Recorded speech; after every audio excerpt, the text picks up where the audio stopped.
Hey guys, Keith from Seymour Cycle Works here, and I recently had the amazing privilege of sitting down with Brittney and Matt Olsen from Carl Cycle Supply.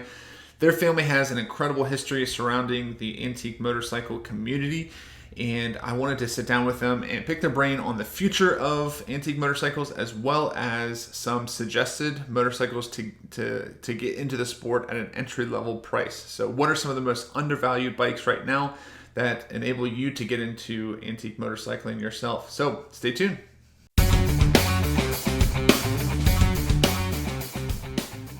Now, one of the big things that I'm all about, like with my business, and even show my boys kind of the history of motorcycle is, it's kind of a phrase that I've been, kind of holding on to is the best way to honor a legacy is to continue it. And you guys have a tremendous legacy around classic motorcycles and antique motorcycles. And so, as you guys have a son, Lockheed, what are some ways that you envision kind of passing the baton down to future generations when it comes to motorcycle history?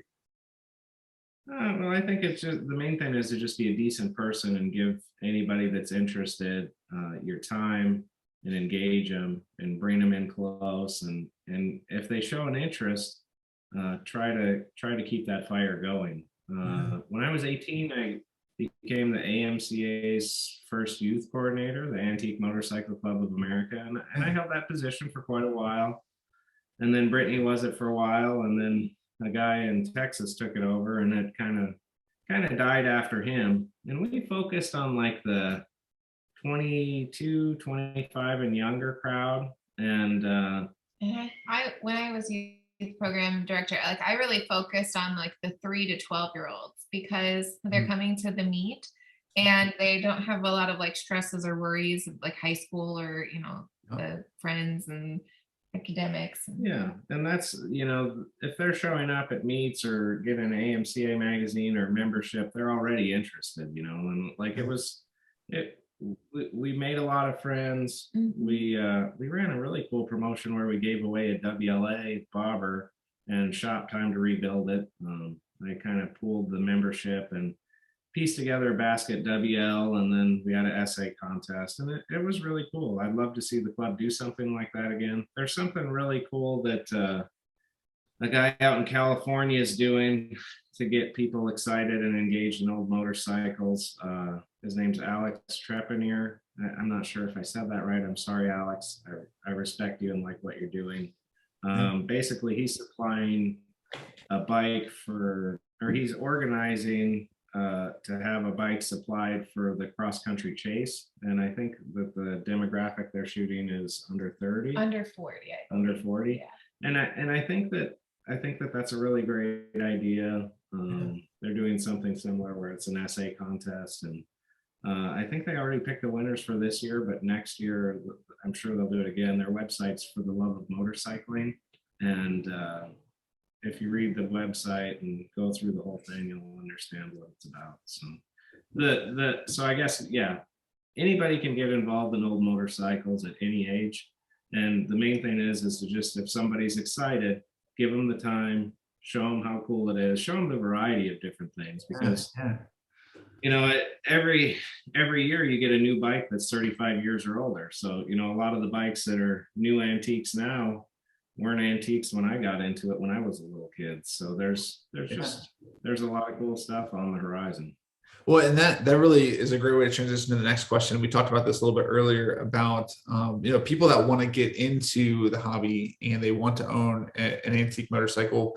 What are some things in your mind? Like, what are some easy ways to get into? What are some entry level bikes that might be a little bit easier on the budget or the wallet when it comes to getting introduced to the sport? I think that's a great question, and I get asked that a lot. Our business is mainly based around American bikes, so my scope of answering that question is only on American bikes.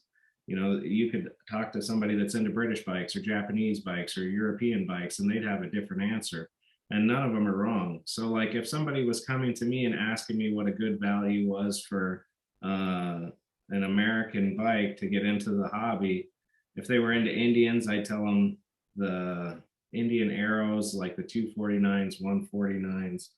Warriors 741. 741s are great values. I hooked a guy up with a 741 and he turned it into this really cool all aluminum race bike that he takes on road runs, and I mean it's just really cool. So there's a lot of good Indian values. For Harley Davidson's, dual glides are probably the best value. You know, you can pick up a nice one. I bought a really nice original paint 58 for like 12 or 14 grand a few years ago, which is a lot of money. And if that's, but I mean, compared to a new bike, it's a great value. Yeah. And I'm kind of getting into early Sportsters too, like the early XLCHs, and those are an even better value and even cooler. So there's tons of answers. There's guys that like sprints.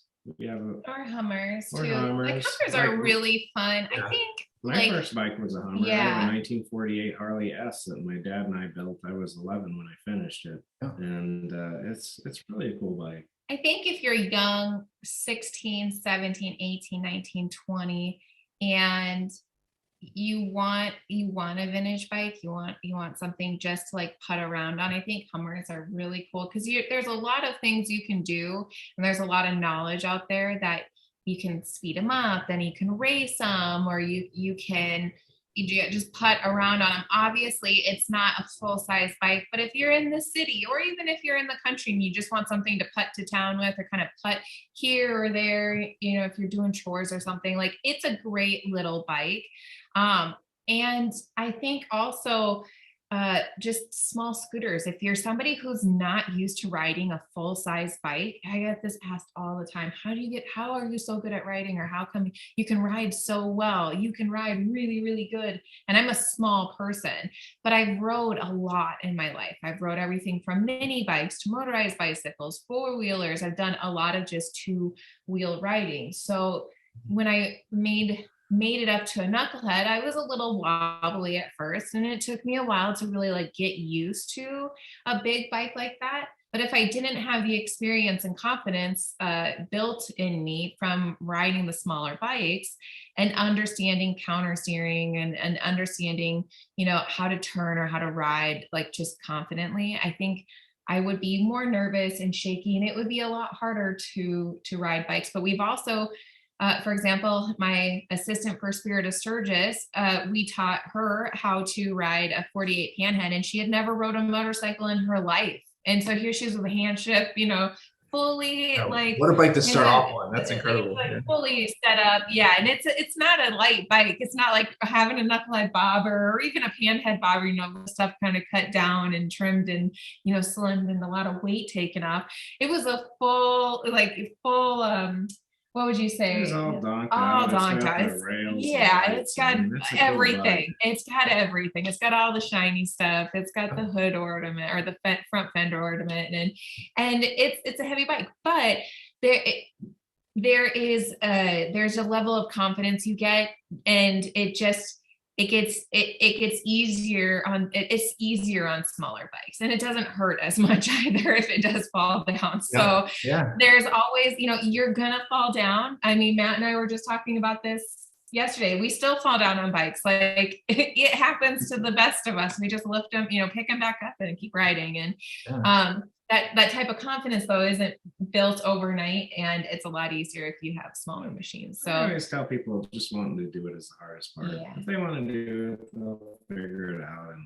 And you know, we're lucky that we have good friends that have taught us and coached us along the way, and there's tons of people that want to get other people involved too. So if they really want to get into old motorcycling, they can go to like the AMCA website, antiquemotorcycle.org, and there's a map that has all the chapters all over the country. There's ones in Europe and Japan too. Yeah, Australia. Yeah. So I mean, there's really good resources and really good community to build things up. And hey guys, thank you so much for watching this video to the end. I have a special gift for you for sticking it out. And I wanted to explain to you that I now have my very own Seymour Cycle Works Board Tracker Build Academy that is open to you and accessible. And the link is in the description. And of course, these bikes aren't originals that we're building here. These are tributes to those originals. And so if you want an even entry-level way of getting into this fun hobby, you can take a look at the course, see if it's a good fit for you. And what I'll teach in the training is a step-by-step process on how to source some of the best parts, what modern engines I use for these bikes and how to make them look old, as well as how to give that bike a good barn find, ridden hard, put away wet for 100 years patina that looks amazing. So you can take a look at the link in the description to check out the Board Tracker Build Academy, and I have a special promo code for you to knock some cash off there, and just for watching our channel here. So if you've gotten any value from any of these videos on our channel, we'd love for you to subscribe, ring that bell so that you can turn on notifications so that you won't miss anything in the future. And we appreciate all the love and support.